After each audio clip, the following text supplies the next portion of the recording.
Buenas tardes, nos encontramos en nuestro seminario número 2 de diseño de programas.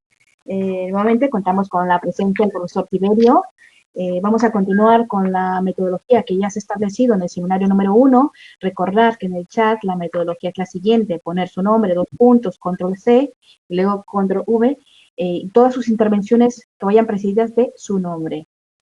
El siguiente seminario, recuerdo que el tercer seminario será el 13 de noviembre, encontrarán la información pues en nuestra página del curso, así como también las grabaciones que se vayan realizando de cada uno de los seminarios, estará en el apartado de documentos, videoconferencias, como también en el foro de web conferencias. Adelante, Tiberio. Muchas gracias, Isabel. Lo que vamos a hacer esta tarde son básicamente 2 cuestiones. La primera es analizar el tipo de actividades que hacemos en la asignatura. Eso es relevante porque esos modelos de actividades que vamos a ver son las que se van a practicar en el foro y son también el tipo de actividades que se hacen en el examen.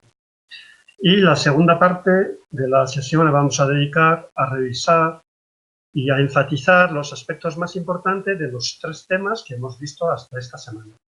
Esta semana hemos empezado con el tercer tema y, por lo tanto, vamos a revisar los temas y voy a intentar comentar, en la medida de lo posible, qué aspectos son más relevantes y también qué tipo de preguntas, ¿no? De acuerdo con ese tipo de actividades que voy a explicar, qué tipo de preguntas se podrían hacer en cada uno de los temas, ¿vale?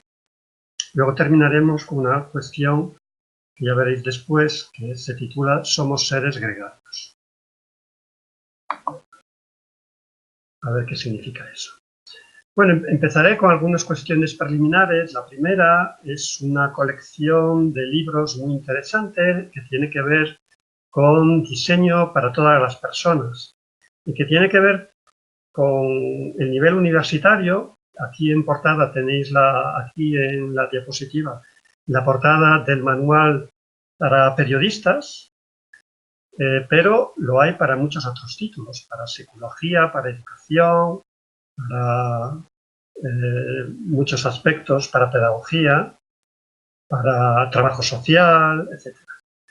Y creo que es una colección muy interesante, un enfoque también muy novedoso, que está patrocinado por la CRUE, que es la conferencia de rectores, de todos los rectores, ¿no? El rector es como si fuera el presidente de una universidad. Y por lo tanto es muy interesante, tiene que ver con el diseño teniendo en cuenta la diversidad.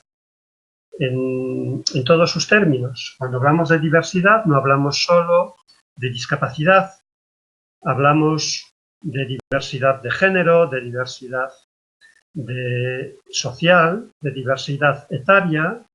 La etaria es la que tiene que ver con la edad, o es los cambios generacionales, para entendernos.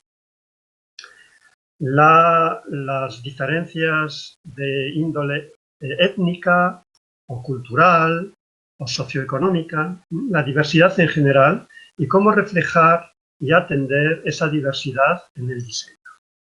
Es un ejemplo, yo creo que es inspirador y es interesante que se conozca. Volvemos entonces a nuestra progresión en el aprendizaje, nuestra pirámide del aprendizaje, para empezar por abajo, ¿no? Como bien decíamos el otro día, la asignatura tiene una progresión de comprensión y de desarrollo de competencias y nosotros vamos a empezar por la zona más inferior, ¿no? Por la zona más baja, que es la comprensión de los conceptos.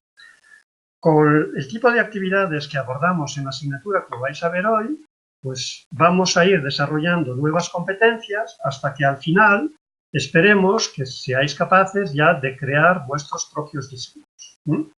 Pero para poder llegar a eso planteamos una progresión en el aprendizaje y esa progresión se refleja en el tipo de actividades que hacemos en la asignatura.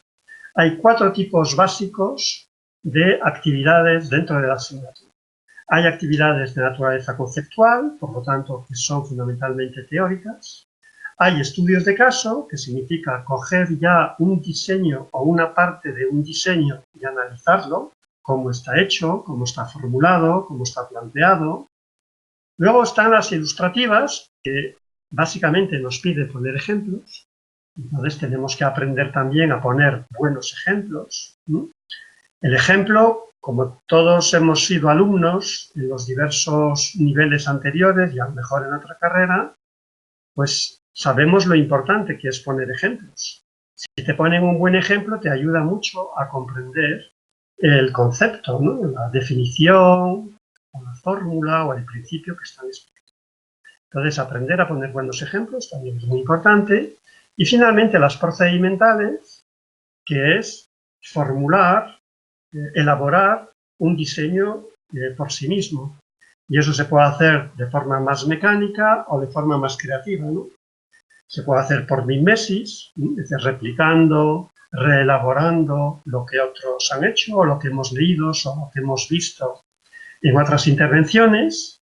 Se puede hacer como un proceso de creación propio también. Es decir, que uno, conociendo metodologías, conociendo recursos, conociendo contenidos, pues entonces hace su propio diseño. Empecemos entonces por el primero, que es la cuestión del aprendizaje conceptual, ¿no? Para eso, habitualmente lo más habitual, ¿no?, que nos van a pedir son contenidos en sí mismos, ¿no? Los contenidos en sí mismos, cuando los estudiamos, es muy importante asociarlos a lo que ya conocemos. Vincular el nuevo conocimiento a lo que ya conocemos es muy importante. Para eso es también necesario comprender cómo están formulados los conceptos, las definiciones y los principios. Os he puesto aquí 4 ejemplos, ¿no?, de definiciones diferenciadas. Hay muchas formas de definir los conceptos, que es como, pregunto ahí, ¿cómo se explica una idea? ¿Cómo se explica bien una idea?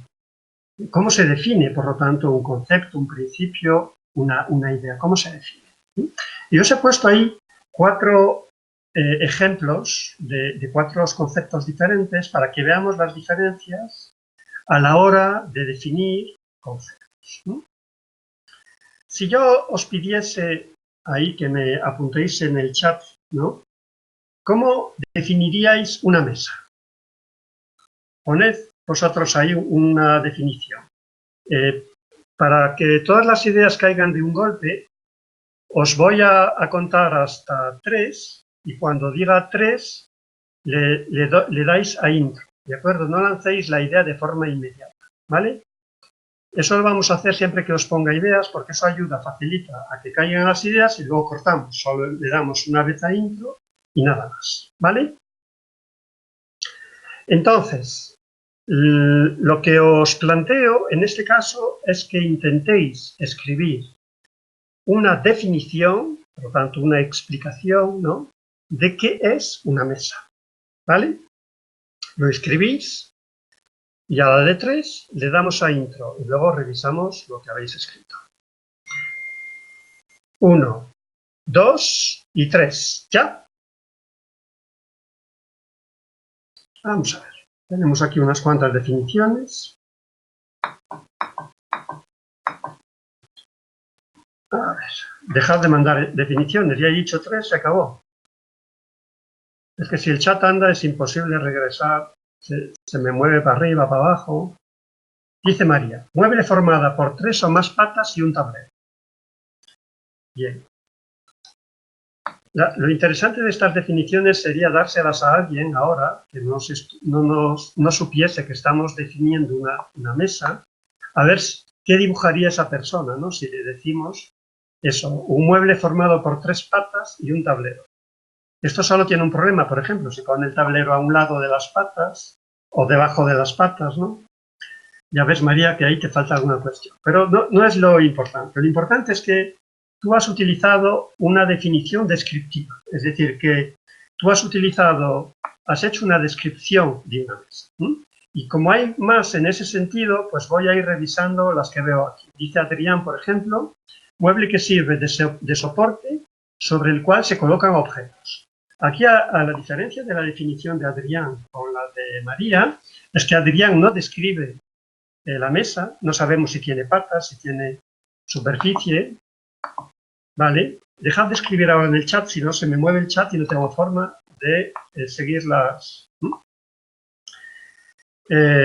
y Adrián lo que dice es para qué sirve, ¿no? Esa es una definición por uso, ¿de acuerdo? La de Adrián dice para qué sirve. Sirve de soporte sobre el cual. Descriptivo, June, que dice mueble, tabla con patas. Lita dice un objeto útil para el trabajo. Lita abre, la de June es descriptiva, ¿no? Tabla con patas. La de Lita abre una nueva modalidad, un objeto útil para el trabajo. Por tanto, está hablando de una finalidad. Pero fíjate, yo os invito a que penséis al revés. Si una persona leyese esa definición, ¿sería capaz de imaginar que estamos hablando de una mesa? Por ejemplo, un objeto útil para el trabajo. O la que decía June, tabla con patas. O, por ejemplo, Lita, un objeto útil para el trabajo. Eso sería representable con la que decía Adrián. Mueble que sirve de soporte sobre el cual se colocan objetos. ¿Todos los muebles que sirven de soporte para colocar objetos son mesas? ¿O hay otros, una estantería, por ejemplo? Os invito a pensar al revés. Este juego que estoy haciendo de configuración, es decir, de lectura inversa, que sería, partamos ahora de la definición para ver si imaginamos el concepto definido, es muy importante, porque eso es la prueba del algodón. Es decir, que si yo al leer la definición no soy capaz de reconocer el objeto, es que le falta algo, evidente. Pero lo que quiero resaltar es que de forma espontánea, como veis, y hay muchas más definiciones aquí, ¿no? Pero veis que hay muchas formas de definir. Para una mesa, de todos modos, sí parece que por la configuración de la mesa, parece que por una definición descriptiva, por lo tanto describiendo las partes que lo componen, podría ser útil. ¿De acuerdo? No, me disculpáis que no revise todas las definiciones, pero veis un poco el análisis. ¿No? Por ello voy, si me permitís, voy a apuntar aquí, porque luego como el chat desaparece, para que quede en la grabación del vídeo, ¿no? Si luego la queréis volver a ver, o si algún compañero lo va a ver en diferido, pues entonces vamos a apuntar aquí la definición descriptiva, que a mí me parece, no sé si estáis de acuerdo, la más interesante para esto, ¿vale? Para la mesa, ¿vale? No es que las otras no sirvan, es que hemos visto que tiene sus idas y venidas. Vamos ahora con la definición de un cuchillo, ¿vale? Un cuchillo, hago lo mismo, a la de 3, ¿no? Pensáis un poco cómo escribir y a la de 3 le dais intro, ¿vale? 1, 2 y 3, ¿ya?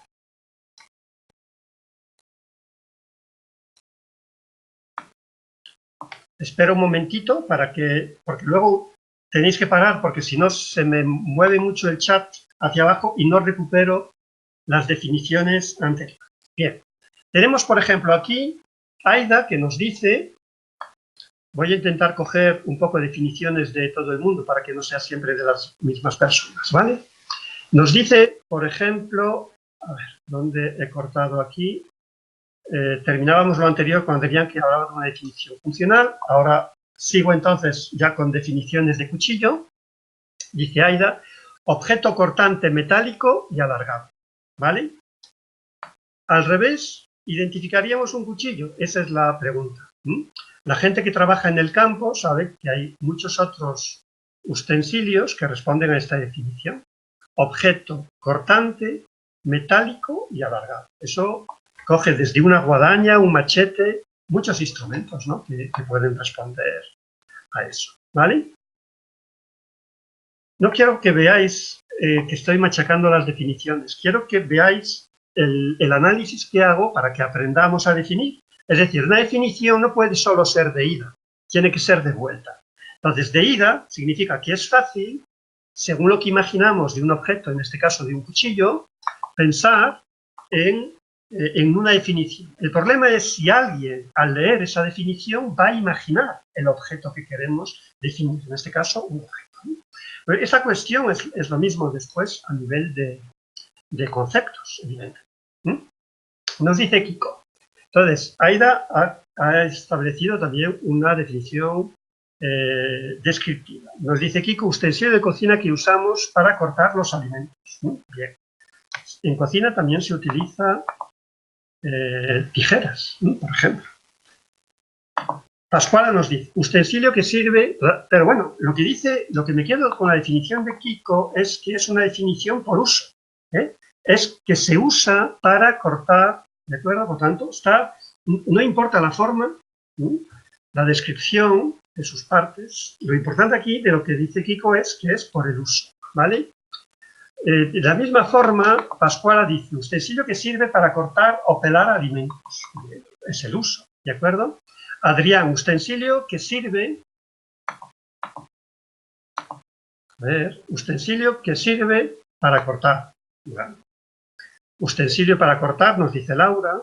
Bien. Entonces aquí, si os fijáis, aunque hay alguna definición, y hay más definición, pero no necesito más, aunque hay más definiciones, aquí la mayor parte habéis ido a una definición por uso, ¿correcto? También lo entiendo yo, así que aquí hacemos una definición frecuentemente por usos. ¿Por qué? Pues porque el cuchillo, es cierto, se caracteriza, tiene muchas formas, ¿verdad? Incluso no tiene por qué ser metálico, los hay de piedra, los hay de plástico, pero sí que todos tienen en común una cierta forma, pero sobre todo un uso, ¿verdad? Por tanto, la diferencia, por ejemplo, entre la tijera y el cuchillo será que uno tiene una lámina, ¿no? El cuchillo suele tener solo una lámina para cortar, mientras que la tijera son dos láminas metálicas, plástico, que se cruzan, ¿verdad? Hay una diferencia en la forma, ¿cierto? Si haces el favor, Lita, no te adelantes, porque no sabes lo que voy a preguntar del gato. Si definir el gato o si cuánto bigote tiene. Entonces, el cuchillo se define fundamentalmente por el uso, ¿vale? Ahora, siguiendo, ya que ha empezado ya Lita, vamos a intentar definir el gato, ¿de acuerdo? Así que escribís la definición y a la de 3 la lanzamos, ¿vale? 1, 2 y 3, ¿ya? Le dais a intro y paramos, ¿vale? Bien, voy a leer de abajo para arriba, porque como hay tantas cosas, ¿no? Aquí hay definiciones como la de Cristina, que habla de un animal felino con 4 patas que se puede domesticar. Eso hasta podría ser un león, ¿verdad? Por ejemplo, Camelia, que nos dice animal de 4 patas con pelo. Otro, que no sé cómo se llama, no me ha puesto el nombre, animal doméstico mamífero de 4 patas. Aquí fijaros que estamos combinando dos aspectos. Uno son conceptos científicos, porque, por ejemplo, que sea un animal doméstico y que los hay que no son domésticos, ciertamente. Pero mamífero sí es un concepto felino, que es otra palabra que metéis en algunas definiciones. Mamífero, felino, de tamaño pequeño, pues, ¿no? Mamífero, felino son conceptos científicos. Luego hay elementos más descriptivos, como el tamaño, como las patas, ¿no? Como alguien decía, cuadrúpedo, ¿no? Dice aquí Aida, pues eso ya es descriptivo. Estaríamos en la definición tipo esa, ¿verdad? Pero aquí, fijaros, que aquí ya utilizamos conceptos científicos, ¿vale? Es decir, que cuando hablamos de un mamífero o de un felino, eso es porque tenemos un conocimiento de ese animal. Eso no lo vemos en principio. Viendo el animal es difícil saber si es mamífero o es felino o es otra cosa, ¿no? Por lo tanto, aquí tenemos una nueva modalidad también que nos interesa, que es la de los conceptos científicos, ¿no? El lenguaje científico, categorías o definiciones científicas. Voy a poner la ciencia. ¿De acuerdo? Y eso es otra forma de definir. Observad que, aunque en vuestras definiciones aparecían elementos propios de las anteriores, sobre todo de tipo descriptivo, ¿es cierto? Aquí la mayor parte habéis recurrido a definiciones científicas. ¿Qué significa una definición científica? Que ya no es evidente. Presupone un conocimiento previo nuestro de comprender qué es un mamífero, qué es un felino, cómo se clasifican los mamíferos, qué tipos de mamíferos hay, qué es un felino, etcétera, ¿no? Etcétera, etcétera. Luego, otros conceptos como doméstico o no, es más discutible, ¿no?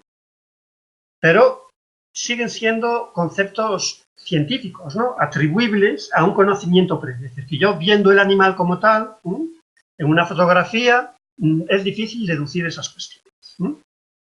Por lo tanto, aquí estamos acudiendo a conocimientos de tipo científico. La diferencia con las dos anteriores, si os fijáis, es que es un conocimiento previo. El uso ya es una experiencia previa, ciertamente, fijaros, ¿no? Cuando digo que un cuchillo sirve para un determinado uso es porque yo lo he visto experimentar, ¿no? Visto. Es un conocimiento previo diferente porque es un conocimiento de uso. Yo lo he visto usar o lo he usado, mientras que el conocimiento científico, con alta probabilidad, no lo he creado yo, no lo he descubierto, sino que lo he aprendido de otros científicos que lo han descubierto previamente. ¿De acuerdo? Hago una comprobación de sonido, me dicen que no se oye, por favor, rápidamente, ¿se oye sí o no? Para que sepan ahí si... Lo siento, las personas que habían perdido el sonido, que comprueben su ordenador porque en general se me oye bien. Lo he dicho muchas veces, tan pronto como tenéis un problema me lo decís y yo intento resolverlo. Sobre todo el sonido, porque que no se me vea es lo de menos. La presentación la podéis descargar después, como he dicho muchas veces, pero es necesario oírme. Bien, sigamos entonces. Y ahora vamos a definir un concepto ciertamente mucho más abstracto y se refiere al concepto de error. Así que pensemos, ¿cómo definiríamos un error? Veis que cada vez se nos hace un poquito más complicado porque ha ido de conceptos más palpables, más intuitivos, ¿no? Más perceptibles, a conceptos más generales, más abstractos. El concepto de error. ¿Vale? Tenemos que pensar qué significa un error, qué significa que he cometido un error. ¿Cómo definiríamos un error? ¿Vale? Pues venga, a la de 3 no importa que nos equivoquemos, el caso es que tengamos material. 1, 2 y 3. Venga. Bien, pues entonces aquí ya empezamos a tener cosas muy interesantes. Porque aquí, por ejemplo, empezando por lo que estoy viendo aquí, dice, por ejemplo, Cristina, falta de conocimiento y equivocación. Cristina ha utilizado ya dos definiciones en una, ¿no? Al utilizar equivocación, que lo han utilizado otros, igual que Pascuala, que dice antónimo de acierto, Paula, equivocación, ¿no? Por ejemplo, Daniela, malobrar, maldecir, June, equivocación, Lita, no acertado. Estamos utilizando una definición muy apta, muy interesante cuando hablamos de conceptos, que es utilizar sinónimos o antónimos, es decir, palabras que significan lo mismo o palabras contrarias. Eso ya es muy interesante, porque claro, nos estamos moviendo ya en un plano totalmente conceptual. Es cierto que no siempre es posible encontrar un sinónimo, es decir, una palabra que significa lo mismo, o un antónimo, para decir, es lo contrario de. No siempre es posible, pero sí que a nivel conceptual, a nivel abstracto, si pensamos, por ejemplo, en conceptos como amor, libertad, sosiego, etcétera, movimiento, cualquier concepto abstracto, pues suele tener sinónimos y antónimos de contrarios. Pero luego hay otras definiciones también muy interesantes, que también lo ponía la propia Cristina cuando decía falta de conocimiento. Ahí ya estamos intentando dar una definición que no se parece en nada, si os fijáis, a las anteriores, pero que juega, cuando digo falta de conocimiento, es, en cierto modo, como decir antónimo de conocedor, ¿no? Es decir, son descripciones o definiciones que se basan, en el fondo, si os fijáis, en un antónimo o en un sinónimo. Lo que pasa es que el sinónimo a veces es descriptivo. Es decir, en lugar de encontrar una palabra para decir es lo mismo que tal, pues describo ese concepto alternativo, porque no encuentro una palabra equivalente, ¿vale? Hay más definiciones aquí en este sentido. Dice Aida, por ejemplo, una situación contradictoria, un elemento que está equivocado, algo que es contrario a verdadero. Aquí pues, has utilizado 3 definiciones diferentes, ¿no? Pero cuando son muy parecidas, fíjate. Pero cuando dices una situación contradictoria, es, en cierto modo, buscar un sinónimo. Hay un error cuando hay una situación contradictoria. O un elemento que está equivocado. Es lo mismo que decir que es una equivocación. Por tanto, estás buscando una equivalencia. O algo que es contrario a verdadero. Ahí te has pasado al plano de los antónimos. ¿De acuerdo? Dice Kiko, idea que pensamos que es correcta, pero que en realidad es falsa. Pues entonces, correcto, falso, es correcto sería el antónimo de error, ¿verdad? Y falso sería el sinónimo. Por lo tanto, fíjate que en esa definición estás jugando también con los 2 elementos, con la sinonimia y la antonimia, ¿no? Y así podríamos, ¿no? Dice Ricardo, resolución que difiere a lo que considerábamos correcto. Lo correcto, resolución, ahí te mueves en el plano de un problema supuesto, ¿no? Que es lo que se resuelve, y difiere a lo que considerábamos correcto. Es como decir, es lo contrario de lo correcto. Un antónimo, es otra forma de expresarlo. Por lo tanto, como veis aquí en el plano más abstracto, estamos viendo una nueva forma de definición más abstracta, más conceptual, que tiene que ver con buscar equivalencias y contrarios. O de forma en semántica, ¿no? Por utilizar las palabras también que habéis utilizado vosotros, sinonimia y antonimia, que significa buscar una palabra equivalente o una descripción equivalente, que puede ser en función de una situación, de un problema, de un procedimiento, según donde situemos el concepto, o por antonimia, que es lo contrario a, o es no hacer la negación de esto. Que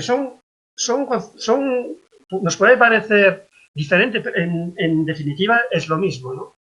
Es lo mismo decir A igual a B o A diferente a no B, ¿de acuerdo?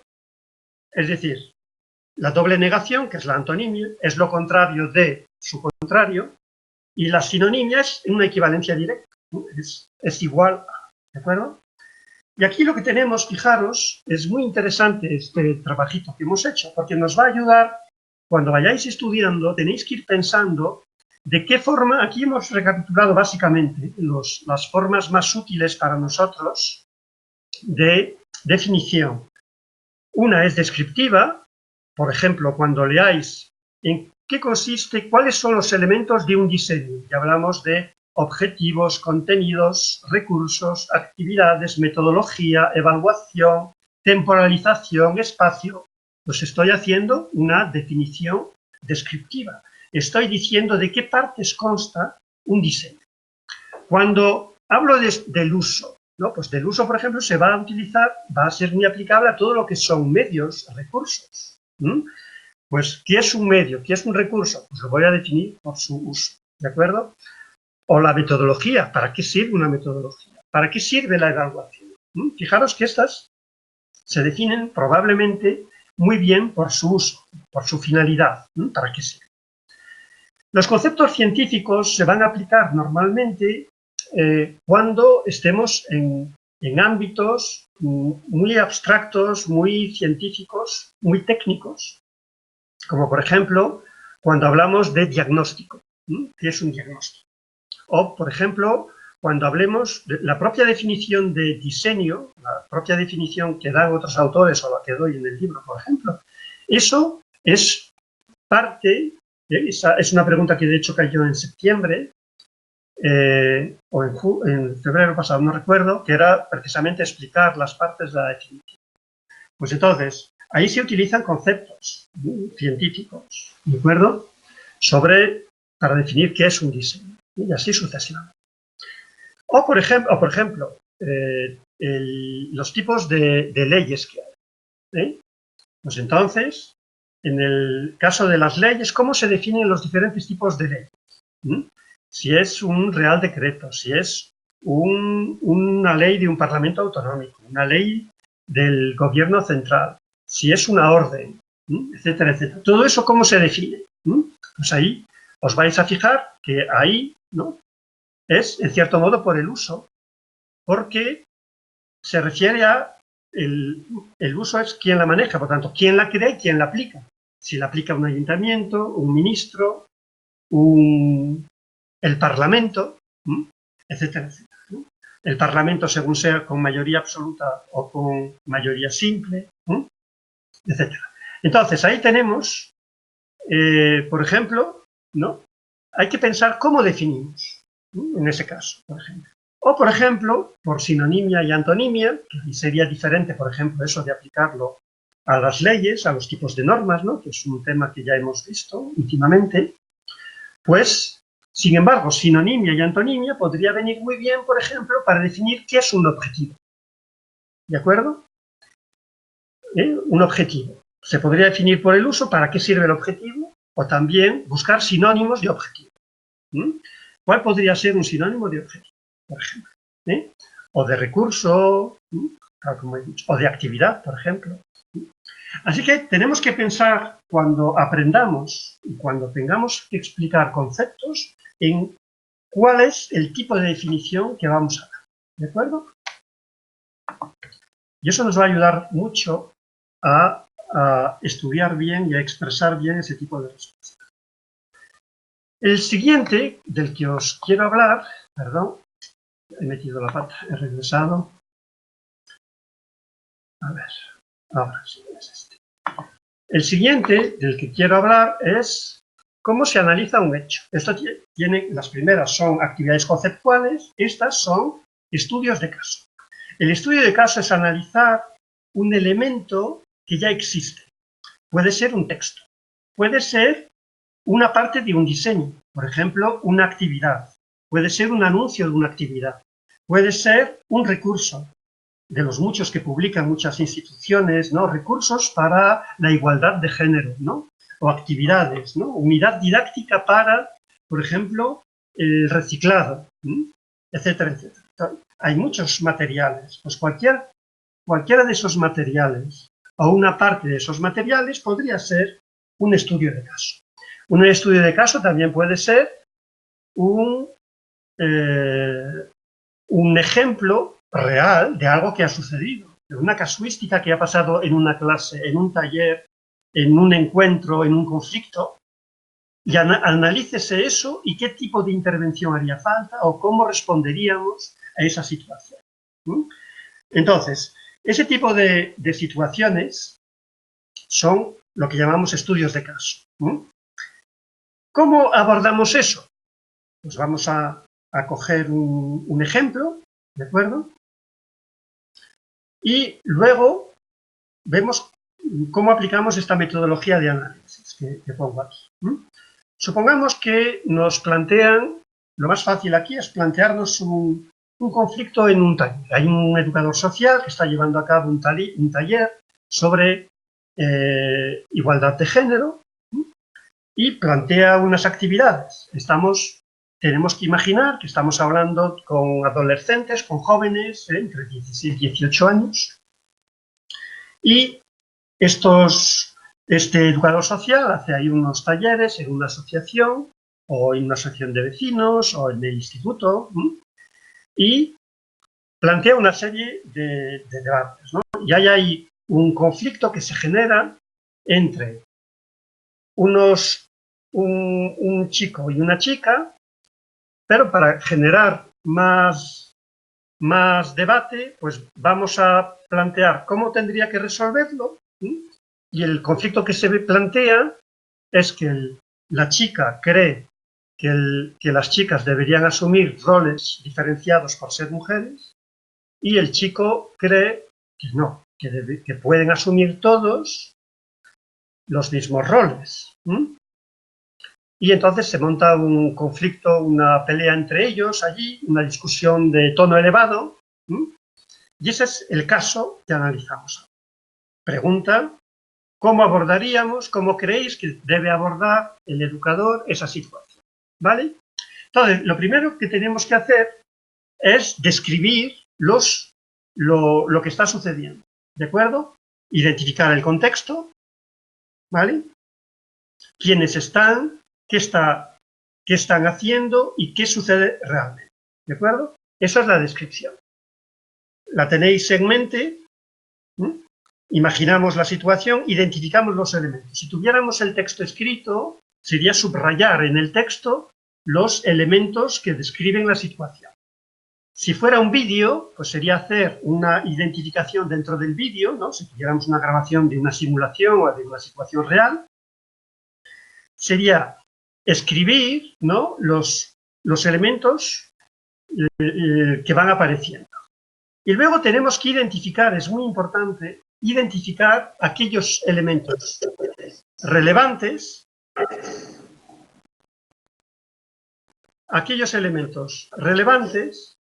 para analizar el caso, ¿de acuerdo? Identificamos aquellos que son relevantes.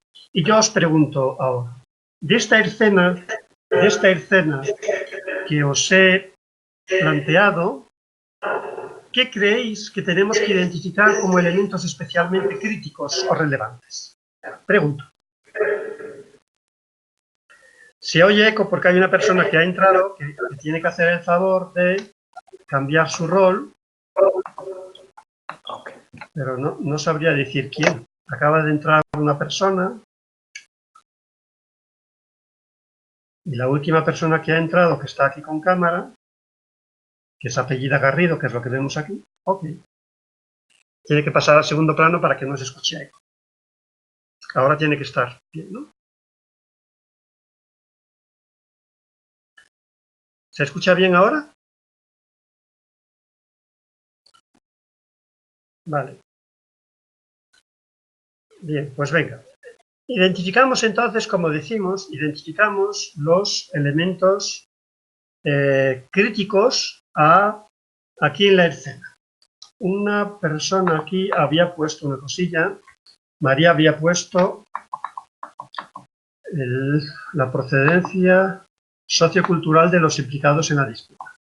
Aida, el tema en concreto, cualidades o disposiciones según sexo. Y pregunta si eso sería machismo. Adrián, las ideas, expectativas, actitudes, estáis conceptualizando de forma anticipada. Pensad que esto, yo lo he contado, pero podría estar escrito, podría estar visualizado, es un hecho. Por tanto, tenemos que identificar elementos concretos. El elemento concreto es el conflicto. Estamos anticipando cuáles son las causas, si son las ideas, las actitudes. ¿Entendéis? Estamos anticipando. Por ahora no sabemos cuál es la razón de que cada uno piense, porque en lo que yo he descrito no he dicho por qué decía cada uno esa cosa. Ahora, el elemento, por tanto, a identificar en este caso, lo voy a apuntar por aquí, sería el conflicto. ¿De acuerdo? ¿Por qué? Pues porque es un estudio de caso de un conflicto.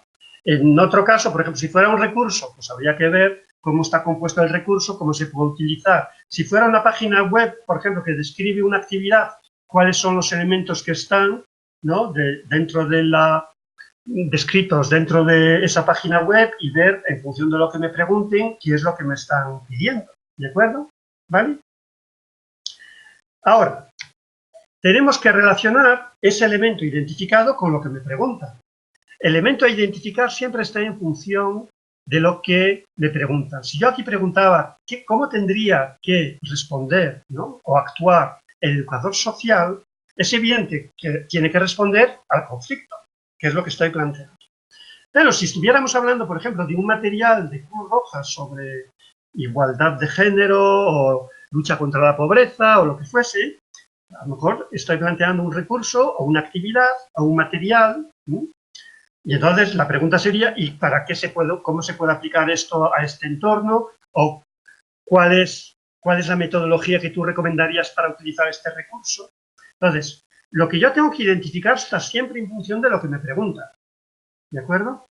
Porque si aquí lo que me preguntasen fuese otra, ¿no?, otra cuestión, por ejemplo, bueno, y sobre este taller, ¿qué recursos recomiendas tú utilizar? Pues claro, a lo mejor el tema del conflicto no es lo que hay que identificar, sino de qué están hablando, cómo se está haciendo, con qué metodología, etc.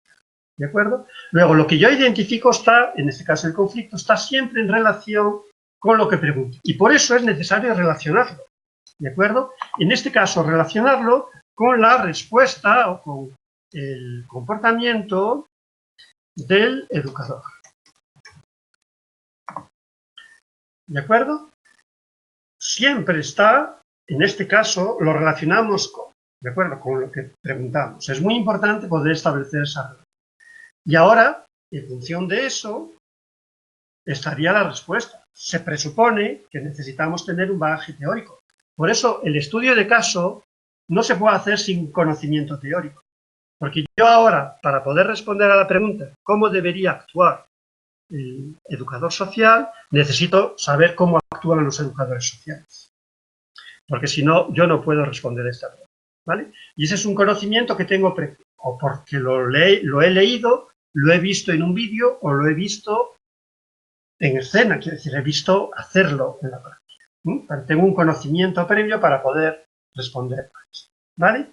Y aquí, pues ya tenemos algunas respuestas, nos dice Kiko, en función del estilo de comunicación que usan los alumnos, no sé a qué se refiere. Discusión, conflicto, sí, estáis respondiendo aún a la anterior. Bien. La cuestión entonces aquí, en directo, nos dice Adrián, ¿qué propondríamos? Nos dice, técnicas de resolución de conflicto o de mediación. Bueno, Kiko sugiere entonces, si entiendo bien, que habría que mirar cuál es el estilo de comunicación que usan los alumnos, pero seguramente que tendríamos que abordarlo desde el punto de vista de la resolución de los conflictos, como apunta Adrián, ¿de acuerdo? De tal forma que luego, en función de, no sé, González aquí, también aparece de nuevo aquí con alguien, que desconecte su micro, por favor. Entonces, en la propuesta, pues tendría, por ejemplo, técnicas apropiadas. No voy a poner solo técnicas, porque aquí habría mucho que abordar, ¿no? Pero bueno, hay que hacer algún tipo de técnica, primero in situ para moderarlo, aplazarlo o convertirlo en objeto de debate del propio grupo. Aquí hay varias estrategias a plantear, según cómo se vea también el tono elevado. Eso mismo se puede revertir en el grupo y plantearlo como un debate abierto, o si se ve que es un conflicto muy personal, habrá que derivarlo a después, mira, si os parece ahora, dejamos de hablar de eso, y luego cuando salgamos veo que hay un roce entre vosotros, ¿no?, a nivel personal o como sea, lo resolvemos, ¿sí? Eso hay que leerlo, ¿no? Hay que leerlo en el momento. ¿Sí?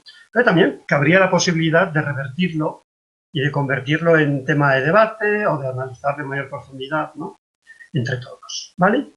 Pero esto es un esquema de cómo analizamos, describimos, es decir, comprendemos el recurso o la escena que nos están planteando, identificamos aquello que responde a lo que nos están preguntando, es decir, sería como definir el problema, lo relacionamos con los conocimientos que tenemos, en este caso es qué tipo de respuesta, es decir, de intervención puede hacer un educador, y finalmente hacemos la propuesta en función de las consideraciones o de las evaluaciones.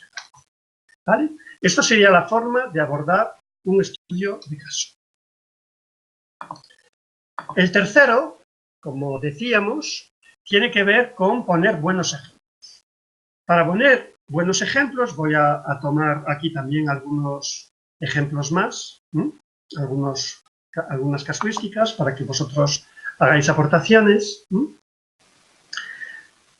general, el ejemplo supone que yo conozco el concepto. Es decir, si me piden poner un ejemplo de objetivo, yo tengo que saber qué es un objetivo, porque si no, difícilmente puedo poner un ejemplo de objetivo.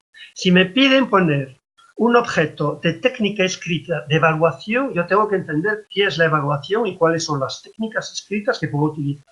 Porque si solo conozco técnicas orales, como es una encuesta, como es un brainstorming al final, etcétera, etcétera, pues no es una técnica escrita, ¿de acuerdo? Por tanto, para poner ejemplos, yo tengo que conocer el concepto. Por eso fijaros que vamos en progresión. Y a mí me parece que es más difícil poner un buen ejemplo que hacer una definición, por eso lo coloco después. O que analizar un caso, porque el caso lo estoy viendo, me proporciona material. Sin embargo, el ejemplo es una elaboración personal, yo tengo que conectarlo con lo que sé de la realidad o lo que conozco de la realidad para plasmarlo en un ejemplo. ¿De acuerdo? Entonces, ejemplos, ¿de acuerdo? Os voy a pedir yo ahora ejemplos de las cuestiones que vemos ahí y a la de 3 lanzamos rápidamente. Por ejemplo, un animal rápido. 1, 2 y 3. ¿Ya?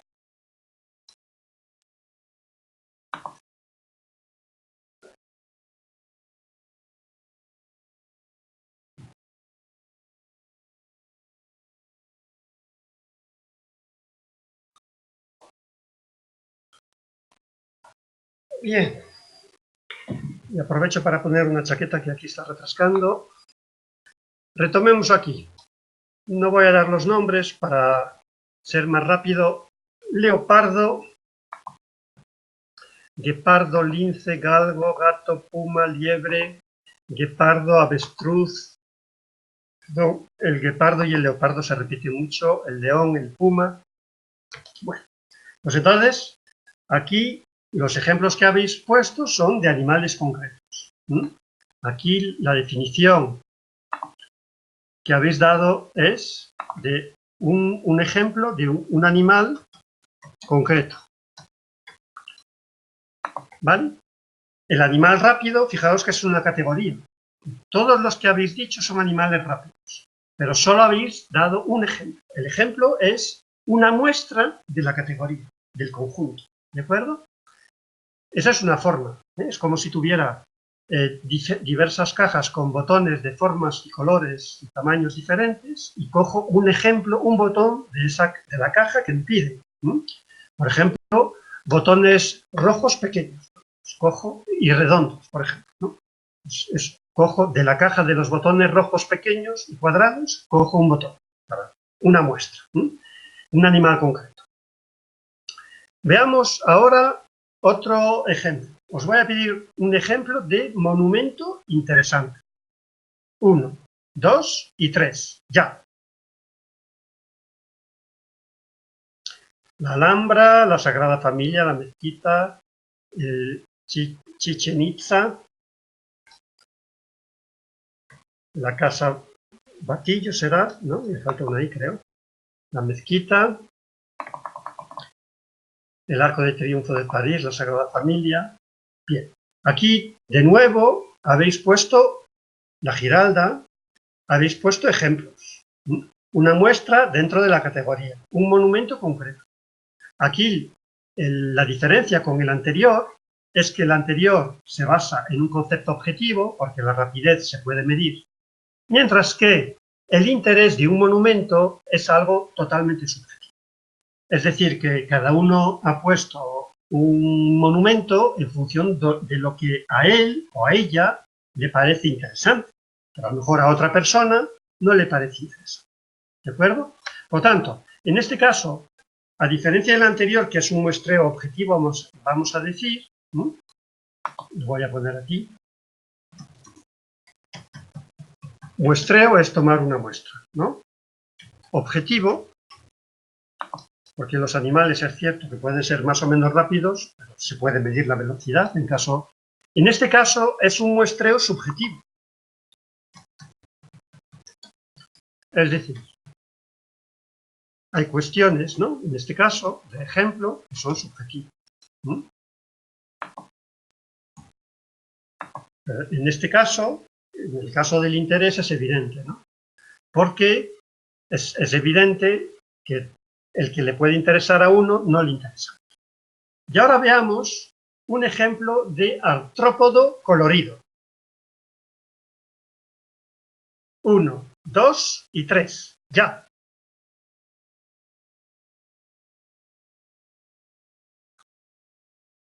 Araña, pavo real, mariposa, escorpión, 100 pies. Mariposa, mariposa. Bien. Aquí, como observáis, algunos de vosotros sabríais lo que era un artrópodo y otros, honestamente, habéis ido a consultar que era un artrópodo, ¿no? Este es un ejemplo de cómo, para poner el ejemplo, necesito tener conocimientos previos. Es decir, necesito el conocimiento científico de qué significa artrópodo para poder poner un ejemplo. Porque si no, no puedo saber que una mariposa es un artrópodo. ¿Vale? Igual que Daniela dice que lo ha buscado, quizá todos lo habéis buscado. El 100 pies, el escorpión, la araña, el escarabajo, como lo había visto aquí de June. Entonces, aquí fijaros, ¿de acuerdo?, la importancia que tiene el conocimiento del concepto. Y lo he puesto porque precisamente el concepto, si no tengo el conocimiento conceptual, el conocimiento de la definición, difícilmente puedo poner ejemplo. Y eso no sucede solo en diseño, en pedagogía o en diagnóstico o en didáctica. Sucede también, como veis, en otras ciencias, ¿no? Sucede también en ciencias naturales, sucede en geografía. Por ejemplo, ¿cómo puedo poner un ejemplo por ejemplo, de delta, ¿no? El delta de un río, o un ejemplo de golfo, ¿no? O de bahía. Un ejemplo de bahía. Pues, tengo que entender qué es una bahía, qué es un golfo, qué es un delta, porque si no, no puedo poner ejemplos. ¿De acuerdo? Y finalmente, un último ejemplo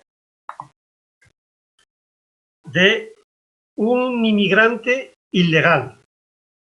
1, 2 y 3.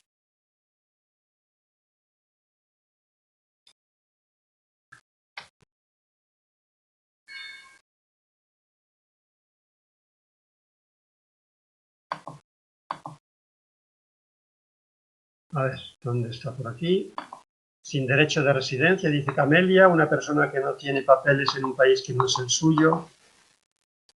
A ver, una persona sin papeles, una persona física que no dispone de documento de identificación, Bianca Reverol, Sayad, dice Lita, Aida lo desconoce, una persona indocumentada.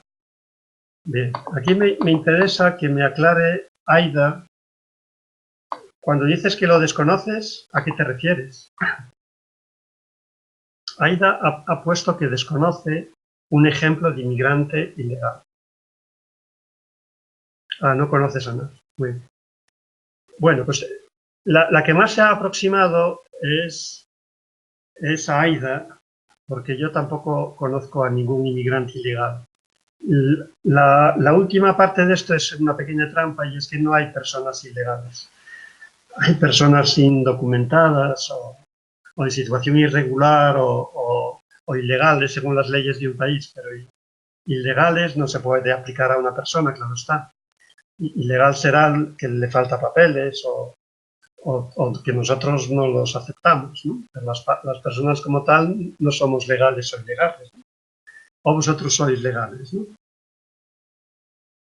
Así que la trampa del último concepto es que, y es también importante, para poder definir un concepto, el concepto tiene que existir.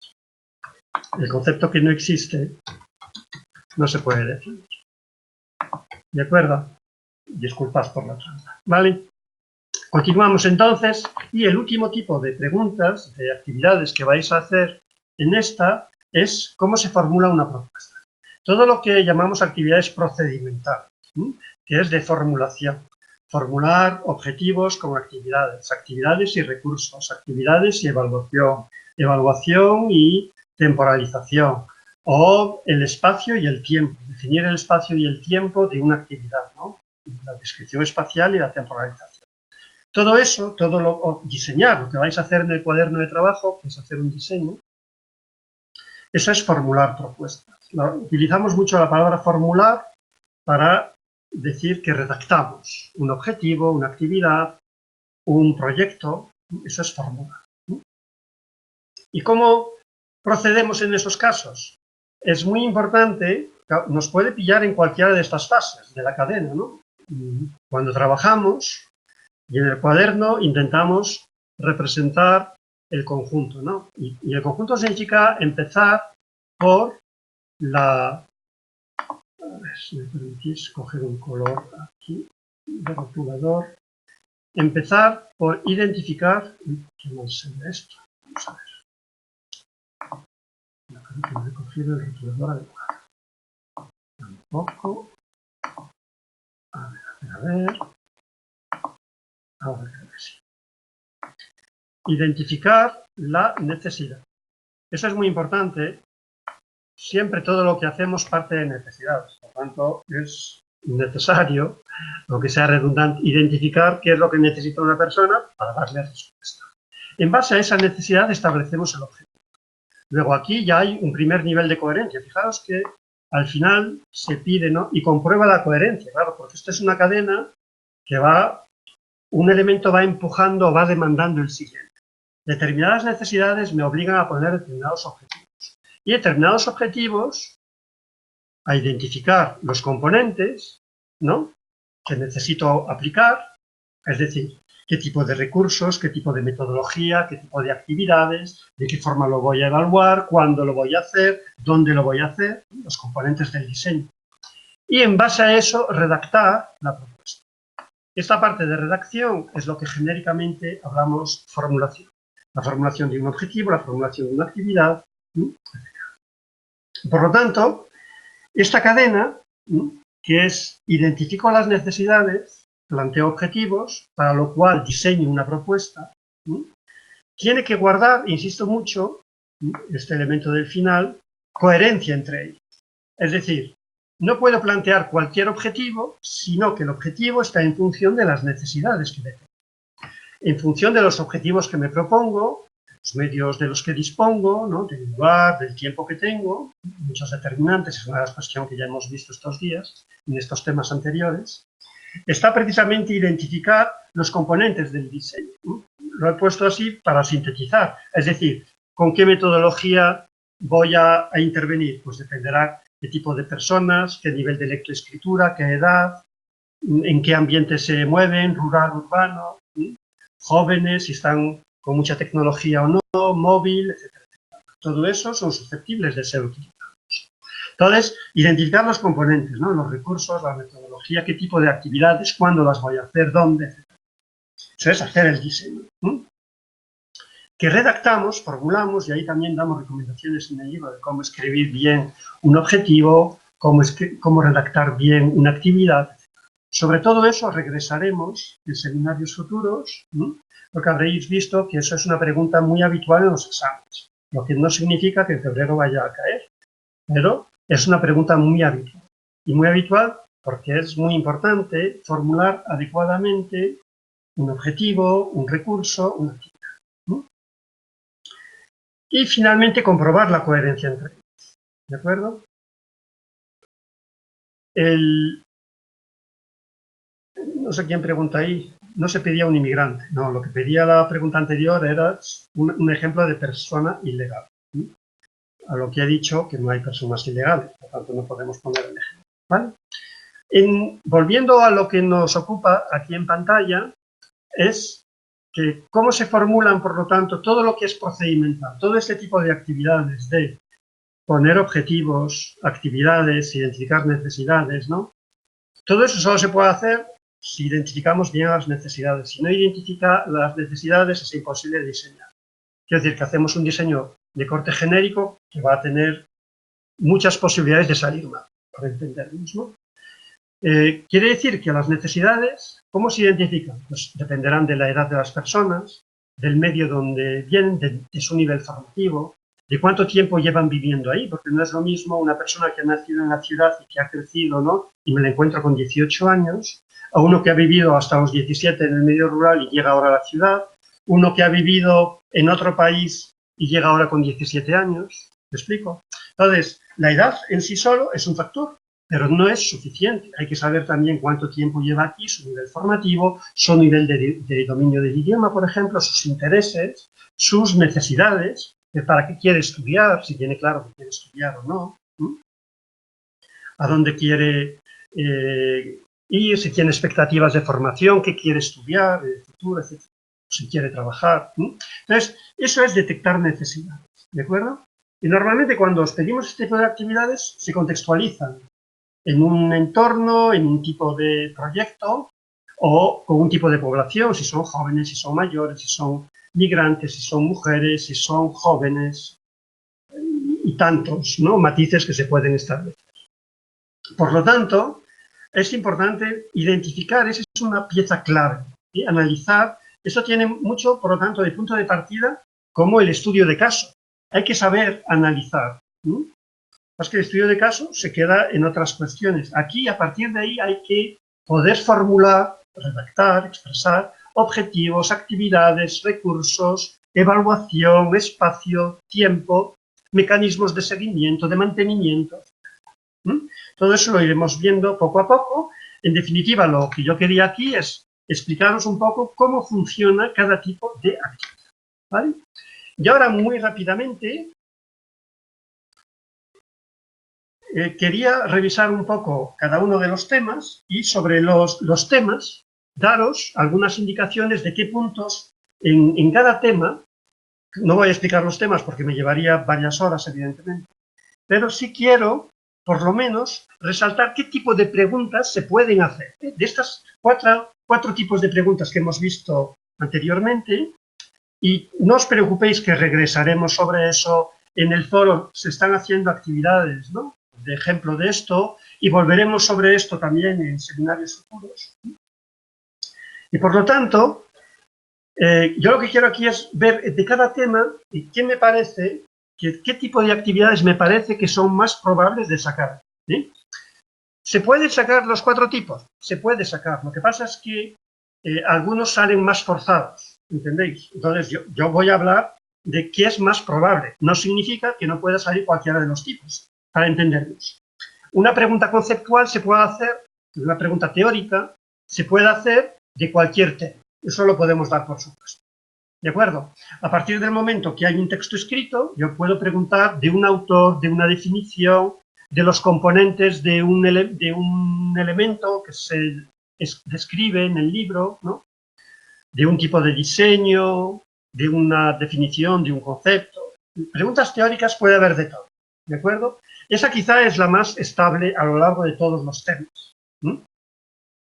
Pero es cierto que en las demás preguntas, tipos de preguntas, igual hay más preferencia. Ahora bien, de todo lo que tenemos en el tema 1, por ejemplo, veis que es un tema altamente conceptual, ¿no? Punto 1.1, el diseño, sus posibilidades y necesidad. Por lo tanto, ahí se va después a ver cuáles son los antecedentes del diseño. Sobre todo antecedentes de tipo escolar, todo lo que es diseño curricular, y de intervención social, que eso es más propio de nuestro tema, ¿vale? Las primeras, las del apartado 1, son más elementos reflexivos. Por ejemplo, el tema de la previsión, como tal, a lo mejor no se pregunta, pero nos puede preguntar, por ejemplo, frente a una intervención, ¿qué elementos sobrevenidos pueden dificultar nuestra intervención? Pues ese es el problema de la previsión. O, por ejemplo, el tema de la profesionalidad. ¿Hasta qué punto puede afectar a un profesional de la educación social el ser un buen previsor, es decir, ser un buen diseñador de intervenciones? Entonces, este tipo de cuestiones se pueden plantear, ¿de acuerdo? Los antecedentes son muy teóricos, evidentemente. La definición, igual que los tipos de diseño vertical, que es lo de microdiseño, mesodiseño y macrodiseño, es decir, el micro, el más concreto, el más cercano a la intervención del educador con las personas, el mesodiseño, que es un diseño más de colectivo, de grupo, de asociación, de institución, un proyecto, para entendernos, a un programa, y el macrodiseño, que son normalmente documentos de referencia, institucionales, de comunidades, de estados, planes generales de actuación, de la ONU, de UNICEF, planes de desarrollo, planes por ejemplo, de intervención sobre la igualdad de género, etcétera, etcétera. Esos planes más macro son los más generales. Pero, y luego los componentes, por ejemplo, teóricos, perdón, los componentes del diseño son teóricos hasta que se ponen en práctica, es decir, lo que describíamos ahora, ¿no? La estructuración horizontal es dentro de un nivel, por ejemplo, dentro de un proyecto, los elementos que voy a definir, los objetivos, los recursos, las intervenciones o las actividades del proyecto, los recursos humanos, la financiación, todo lo que pueda poner en un proyecto. Por tanto, todo esto veis, como decía, que se puede preguntar y se va a preguntar fundamentalmente de forma teórica. Podría poner, evidentemente, un ejemplo, ¿no?, de diseño horizontal y que se analice. Identificar estos elementos, el estudio de casos sería posible aquí, porque en lugar de pediros que se definan, podría poner un caso concreto y que identifiquéis, por ejemplo, en un diseño de un proyecto, por ejemplo, cuáles son los componentes de ese proyecto, que sería la estructuración horizontal, los diferentes componentes que tiene ese proyecto, objetivos, actividades, y dentro de esa, normalmente una parte de un proyecto, porque en el examen vamos a poner evidentemente el proyecto entero, a lo mejor el índice del proyecto, identificar los elementos de estructuración. Por tanto, este tema, como veis, se presta mucho a la parte conceptual y a la parte de estudio de caso, ¿de acuerdo? De la misma forma, ¿podríamos poner ejemplos? Sí, podríamos pedir ejemplos, pero los ejemplos van a ir seguramente más vinculados a los temas posteriores en que esto mismo, por ejemplo, microdiseño, mesodiseño y macrodiseño, se retoman ya de forma más definida, más concreta. Entonces, ahí es más fácil, por ejemplo, en mesodiseño, en un proyecto, que te pidamos un ejemplo de proyecto para tal finalidad o para tal contexto. Entonces, aquí yo creo que fundamentalmente los dos tipos se prestan mucho a la definición conceptual, tanto en los tres primeros puntos como en los otros tres que vienen aquí, la teoría general del diseño con diversas representaciones, pues eso lo habréis visto en muchos exámenes, ¿no? Tanto el triángulo, la pirámide, o en forma de Torre Eiffel o de otro monumento, la evaluación en cascada, que son elementos aquí conceptuales que se han definido gráficamente, y estos elementos definidos gráficamente se han traducido en...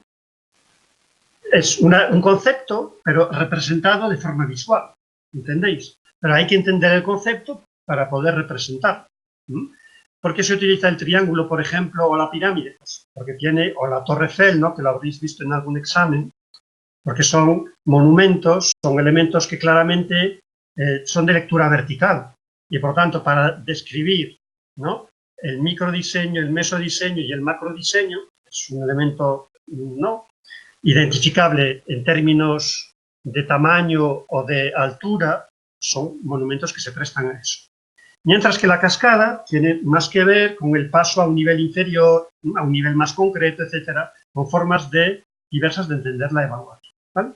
Pero todo esto se presta, como veis, todos estos aspectos, definir qué es diagnóstico de contexto, diagnóstico de situación, pero fijaros que aquí, a diferencia de la primera parte del tema que decía conceptual y estudio de caso, es decir, que os ponen un ejemplo y luego, este punto 1.4 es muy conceptual, como veis, sería rellenar un triángulo, una pirámide, la evaluación en cascada, definirla o dibujarla. Es decir, eso es muy conceptual, pregunta teórica para entendernos, pero, sin embargo, esta parte de diagnóstico como punto de partida sí se presta también a formulación, es decir, que os pidan, ¿no?, para esta situación, ¿cómo harías el diagnóstico de contexto? ¿O qué instrumentos utilizarías para hacer diagnóstico de contexto o diagnóstico de situación? Por lo tanto, aquí también habría posibilidad del cuarto tipo, o incluso del tercero, que es poner ejemplos, o formular, es decir, dar elementos que permiten hacerlo. ¿Cómo lo harías tú? ¿De acuerdo? Es un poco la diferencia entre hasta el punto cuarto, que es una parte del texto bastante más teórico, y el último punto, sobre todo el punto 6, el del diagnóstico como punto de partida, que yo creo que se presta a lo teórico, al análisis de caso, pero también a hacer propuestas. Es la de redactar o poner ejemplos, esta última. En el tema 2, nos situamos, el tema 2 y el tema 3 son macrodiseño. El macrodiseño es la parte más general del diseño. Y aquí empezamos con un concepto que a mí me seduce mucho, que es la idea de la geopolítica y la sociopolítica. ¿Qué definimos con geopolítica y sociopolítica? Pues todo es política, que decían los antiguos griegos. Política como ordenación y gestión de la comunidad es todo. Lo que hacemos en la comunidad de vecinos es política práctica. Lo que hacemos en el barrio con la asociación de vecinos o en el pueblo si nos reunimos para tomar una decisión sobre las aguas, sobre arreglar un camino, etcétera, etcétera. O, evidentemente, lo que se hace en las instituciones. Todo es política.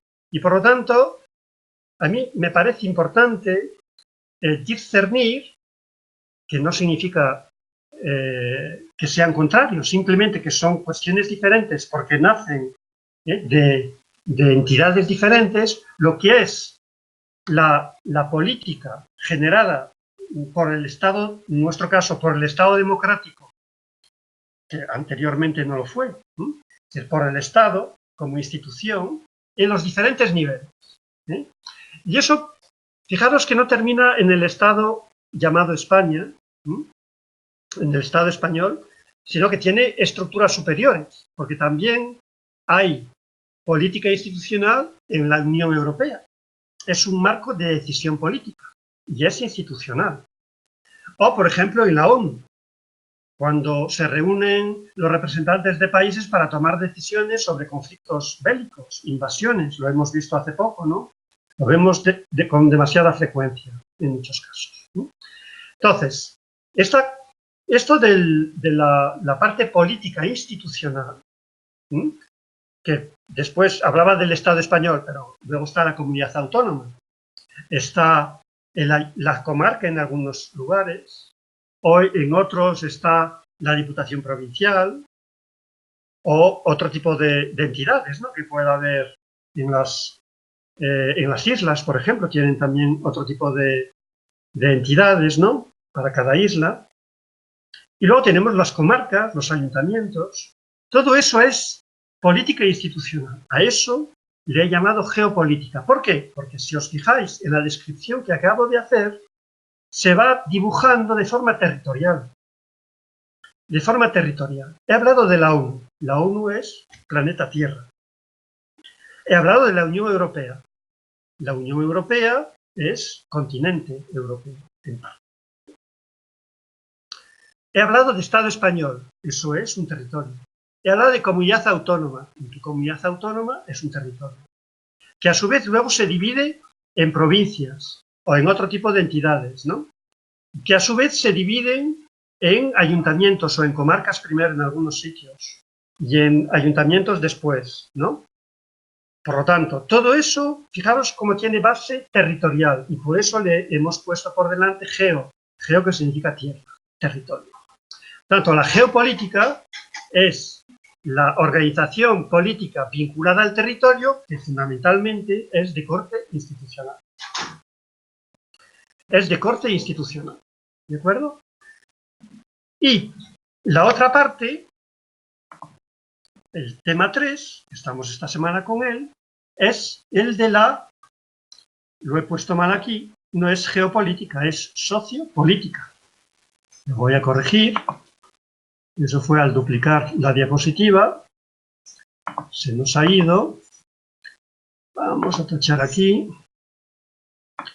No es geo, pero viene muy bien porque eso nos permite destacar lo que hay que poner, que es sociopolítica. Sociopolítica. Ahí está. ¿Cuál es la diferencia entre geopolítica, y sociopolítica? Pues que le llamamos a sociopolítica a toda esa otra política, toda esa gestión de la comunidad que hacemos por iniciativa social. A mí me gusta especialmente esa denominación, iniciativa social. Hay muchas denominaciones y es parte de lo que se explica en el tema. El tercer sector, las ONGs, las cooperativas, no es lo mismo, pero todo eso forma parte de lo que entendemos por iniciativa social. Es decir, que las personas, los grupos de personas, ¿no?, del barrio, de la ciudad, de territorios diversos, a lo mejor de todo el Estado o de una comunidad autónoma, se reúnen y deciden realizar determinadas actuaciones. Y eso significa tener diferentes perspectivas cuando son de tipo institucional y cuando son de tipo social, ¿de acuerdo? Eso tampoco significa que las instituciones no pueden tener intervención social, la tienen, sobre todo las comunidades autónomas y mucho más aún los ayuntamientos, ¿no?, los concejos o concellos, ¿no?, la tienen. Lo que digo es que quien toma la iniciativa no es lo mismo que sea un ayuntamiento, que es un órgano político, institucional político, a que sea una asociación, un colegio de educadores sociales, una asociación de barrio, una asociación juvenil, un sindicato juvenil o un sindicato de trabajadores y de trabajadoras. Entonces, la diferencia aquí que se plasma entre el tema 2 y el tema 3 es, hay cosas que serían muy transferibles de uno a otro, pero la gran diferencia, desde mi punto de vista, es lo que nace desde el aparato del Estado, o institucional, porque el Estado es cierto que termina en las fronteras del Estado. La Unión Europea ya no es Estado, es reunión de Estados, o la ONU son reuniones de Estados. Quiero que veáis también esa dimensión superior al Estado, pero que en todo caso guarda esa relación con el territorio, si veis. Y por eso hablo de geopolítica, mientras que la sociopolítica es lo que nace de la gente, de la sociedad, de la comunidad, a través de una iniciativa que es de uno, de unos pocos o de unos muchos, pero que viene de la gente, de las personas. A eso le llamamos iniciativa social y genera también un gran movimiento. Ahí tenemos ejemplos, ¿no?, como Ayuda en Acción, la Fundación Renacer, Cáritas, utilizo muchas veces ejemplos de Cruz Roja y de muchas otras asociaciones, ONGs, colectivos, pero aquí también en este tejido de iniciativa social está, por ejemplo, todo el movimiento cooperativista. Por ejemplo, hay todo un tercer sector muy interesante que desde luego hay que conocer, que no es lo mismo una cooperativa que una ONG, sin lugar a dudas, pero desde luego tampoco es una empresa como tal, con fin de lucro, y tampoco es una institución política, como un ayuntamiento, una comunidad autónoma, etcétera, etcétera. Por lo tanto, todos estos matices son los que se explican aquí entre el tema 2 y el tema 3. Evidentemente no hay que memorizarse estas cuestiones propias de los ejemplos que se ponen aquí, porque aquí se utiliza mucho, si os fijáis precisamente, ¿no?, aquí, en este tema que tengo aquí en pantalla, se utiliza mucho estudio de caso. Es decir, que estos ejemplos de estatutos que pone aquí son ejemplos de estudios de caso, evidentemente. podría entonces recogerse un apartado o apartados de los estatutos de una asociación, por ejemplo, de una ONG, y preguntar, ¿no?, acerca de qué identificas aquí, qué componentes propios del diseño identificas aquí. Por tanto, aquí, fijaros que se presta mucho. Hay una parte conceptual que es esta que acabo de explicar, ¿no? La diferencia entre geopolítica y micropolítica. Perdón, acabo de meter la pata. Geopolítica y sociopolítica. La diferencia entre esas dos, eso es una definición conceptual. Pero luego el contenido en sí mismo de los temas es mucho más de estudios de caso. Aquí, por ejemplo, se os pueden pedir ejemplos, ¿no? Es mucho para ilustración, por ejemplo, en el tema de las leyes. ¿Qué tipo de leyes emana de cada organismo? O, por ejemplo, es ilustrativo también, es decir, es poner ejemplos. Pon 4 niveles de legislación, por ejemplo, en España. Pues si empiezas en ley, ¿no? Pues vas tirando hacia abajo, ¿no? Debajo de la ley estaría el Real Decreto, debajo del Real Decreto la orden, etc. Tú vas bajando hacia abajo, por ejemplo. Entonces, o si empiezas, por ejemplo, en Constitución Española, debajo de la Constitución, cómo vas describiendo los diferentes. Eso es identificar, es una forma de definir conceptos que hay aquí. Por lo tanto, aquí hay componentes conceptuales. De eso no me cabe duda. Pero aquí fijaros que hay también mucho de componente para estudio de caso, porque todo lo que ponemos aquí, ¿no? Si pongo un artículo de la Constitución Española, una actividad de estos días en el foro tenía que ver con los derechos del niño. Eso es UNICEF, eso es ONU, son organismos internacionales, ¿no? Podría poner un artículo de esos y decir, ¿y eso qué te parece a ti? ¿Qué es? ¿Geopolítica o sociopolítica? Justifica. Entonces, eso es analizar, es una forma de preguntar conceptualmente, pero, claro, yo no puedo decir que los derechos del niño son geopolítica o son sociopolítica si no tengo claro qué es geopolítica, por tanto, política institucional. Si es de un organismo internacional del estilo de UNICEF, ONU y tal, eso es geopolítica. Pero si fuera de Cruz Roja, por ejemplo, sería sociopolítica. Entonces, si me ponen un documento, por ejemplo, de los estatutos, de un plan de actuación de Cruz Roja, pues eso va a ser sociopolítica. ¿De acuerdo? Entonces, hay mucho, aquí veis que hay elementos conceptuales, pero hay mucho también de propicio, favorable para preguntar estudios de caso. O para pedir ejemplos, como decía aquí, ¿no? Ejemplos de leyes, ejemplos de jerarquía legislativa. Ejemplos, por ejemplo, de planes de organismos internacionales. Pues claro, hay que primero identificar qué es un organismo internacional, si es geopolítica, si es sociopolítica, ¿no? Y poner un ejemplo de un plan. Por ejemplo, un plan de la Unión Europea, pues podría ser, hay algunos que son prácticos, pero también se los puede inventar uno, ¿no? Supongamos que hicieran un plan de lucha contra la pobreza, ¿no? Que a lo mejor nos hacía falta, no estaría mal. Pues eso, Plan Europeo de Lucha contra la Pobreza, 2019-2025. Que le suelen poner, como sabéis, años, ¿no? Bueno, pues eso, este tipo de temas se presta mucho a poner ejemplos, ¿no? Esas son las preguntas ilustrativas, ¿no? Pero fijaos que también hay elementos que hay que comprender conceptualmente, ¿no? Geopolítica vinculada al territorio y a la política, al organigrama, ¿no? Político institucional, mientras que sociopolítica es lo que nace del pueblo, de la comunidad, de la gente, la iniciativa social. Yo soy muy partidario de esta nomenclatura, de la denominación iniciativa social, ¿no? Porque me parece que da una imagen muy comprensible de lo que es la sociopolítica, tal como se explica en el libro. Pero aquí, como veis, también se da mucho al análisis de caso, ¿no? Ejemplos de estatutos, por tanto, ¿qué elementos identificas ahí en los estatutos propios de un diseño? Porque los estatutos de una asociación son una forma de diseño, en este caso, para diseñar una asociación, un colectivo, un grupo de trabajo, un grupo de reivindicación, un reglamento, por ejemplo, Eso es una forma también de diseño. O, por ejemplo, el código de conducta y otros documentos que se pueden generar dentro de una asociación, ¿no? Además de los propios estatutos, ¿no? Están, por otra parte, bastante regulados, ¿no? Con un formato, unos apartados oficiales, ¿no?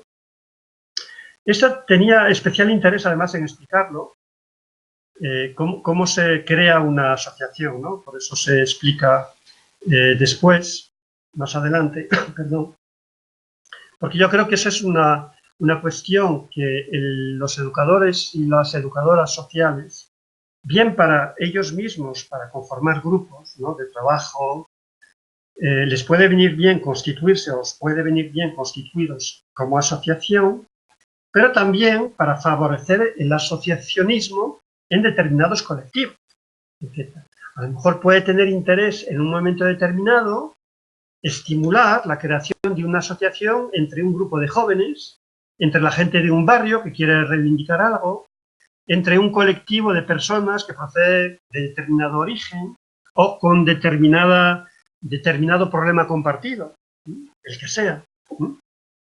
Puede ser interesante que vosotros propongáis la creación ahí de un grupo formal articulado y le llamamos habitualmente asociación, ¿de acuerdo? Pues es interesante, yo creo, que comprender cómo se crea una asociación, los estatutos, porque eso es muy fácil luego de llevarlo a la práctica. Y yo creo que podría ser, en el devenir profesional de cada uno, según en qué trabaja, pues podría ser un punto a tener en cuenta, ¿no? A llevar a la práctica en un momento determinado. Y esto sería un poco lo que quería comentaros, ¿no? Para que veáis un poco cómo los temas, de cada tema, pues hay temas más teóricos y hay otros temas que se prestan más a poner ejemplos, hemos visto, o al estudio de caso, como es este último, ¿no? Ya lo pone ahí, ¿no? Entonces, que podría ser poner ejemplos a partir de algo que se os pide, o al revés, que se os dé el ejemplo y que os pida analizarlo. ¿Qué contenidos, qué elementos de diseño encuentras ahí? Y luego la formulación. Aquí, por ahora, de todo lo que hemos visto, es difícil que se os pida formular. Es decir, formular en los términos que lo entendemos en diseño. Es decir, objetivos, pero se podría. Supongamos que os propongo que pongáis los objetivos de un plan europeo para la lucha contra la pobreza 2019-2025. Bueno, pues ahí sería también un caso de formulación. Se os crea el contexto con la necesidad de lo que queremos intervenir, en este caso el hambre o la pobreza, y que pongáis 2, 3 objetivos para ese plan, por ejemplo. Pues entonces estaríamos también formulando. Es decir, que la formulación aquí no es ajena. Podría haber alguna pregunta de formulación, pero veis que así como el tema 2 y el tema 3 no son tan teóricos,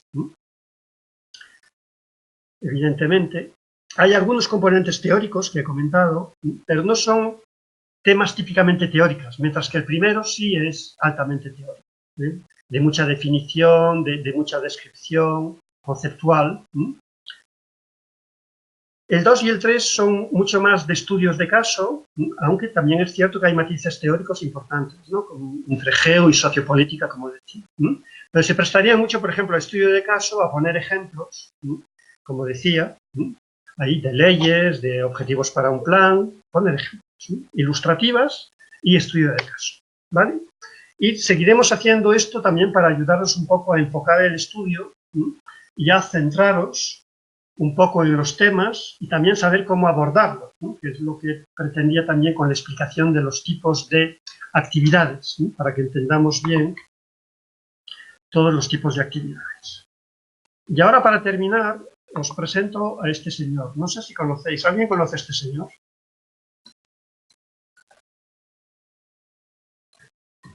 Os voy a poner cuándo nació.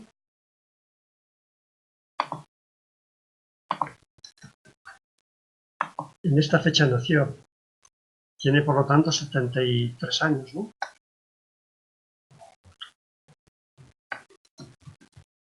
Este señor nació aquí, ¿Nadie lo identifica? Es Sierra Morena. Este señor, en psicología, en pedagogía, lo conocemos como un caso de niño feral. ¿Alguien sabe, sin buscar en internet, qué es un niño feral? Os presento a Marcos Rodríguez Pantoja. Sí, no es el lobo, pero es... Hicieron una película hace 5 o 6 años sobre su vida. Feral de fiera, son los niños que nacen o crecen en el monte, normalmente en presencia de animales. Podéis buscar su historia en internet. La película era, creo que se llama Viviendo con Lobos, y es la historia de un niño que sus padres le dejaron a un pastor cuando tenía 2 o 3 años, que era muy pequeñito. El pastor se murió y se quedó en el monte con las cabras, ¿no? Y entonces, claro, estuvo hasta los 18 años que lo encontraron, viviendo solo con animales. Y claro, desarrolló todo tipo de comportamientos de convivencia, también con los lobos. Yo lo conocí en cierta ocasión en el tren. Fue una tarde memorable. Imita, evidentemente, a los lobos, a las perdices, a las águilas. Imita todo tipo de los animales con los que ha convivido y creció con ellos, ¿no? Tiene otra forma de relacionarse con el mundo. Ahora ya, claro, desde los 18 años ya tuvo tiempo de socializarse y de reencontrarse con la sociedad, ¿no? Con sus cosas buenas y con sus cosas malas también. Es decir, que sus experiencias con la sociedad no todas fueron positivas, ¿no? Yo lo traigo a colación para recordaros que somos seres gregarios, ¿no? Yo recuerdo la importancia de cada uno está en su casa estudiando, ¿no? Pero es muy importante que os metáis en algún grupo, que participéis aquí en el foro, que vayáis al centro asociado, a las reuniones, a los seminarios que hacen semanalmente, que hagáis un grupo de estudio en la biblioteca o en un centro donde os podáis reunir, que participáis de algún grupo, que puede ser el grupo de Facebook, puede ser un foro. Si no os gusta el de ALF, el de nuestra plataforma, haced un grupo en otro sitio, o en el grupo de WhatsApp.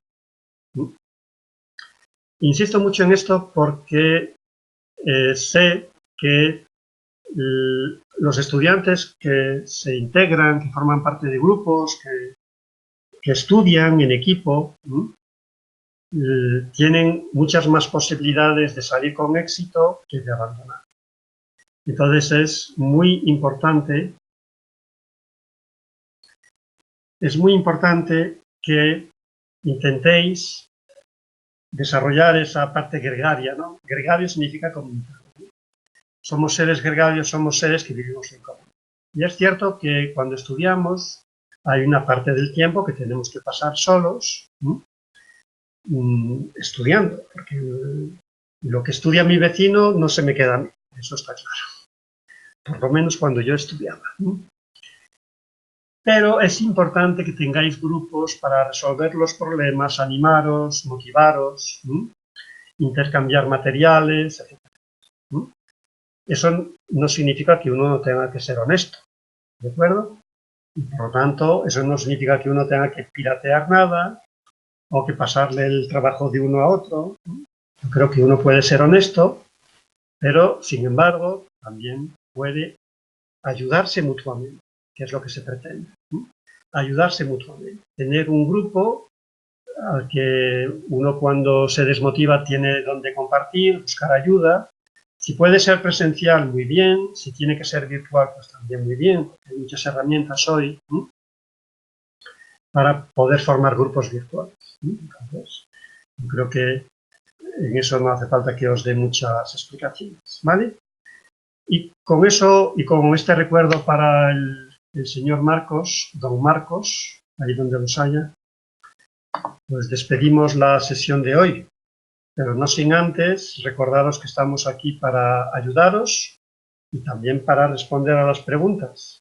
Si no es hoy, en cualquier momento, a través del foro fundamentalmente, o también en el día de guardia, aunque hoy no estoy en el despacho, porque me encuentro en un congreso y de ahí este decorado diferenciado y estas campanas que suenan, que no suenan en la facultad, pero suenan hoy aquí, donde estoy.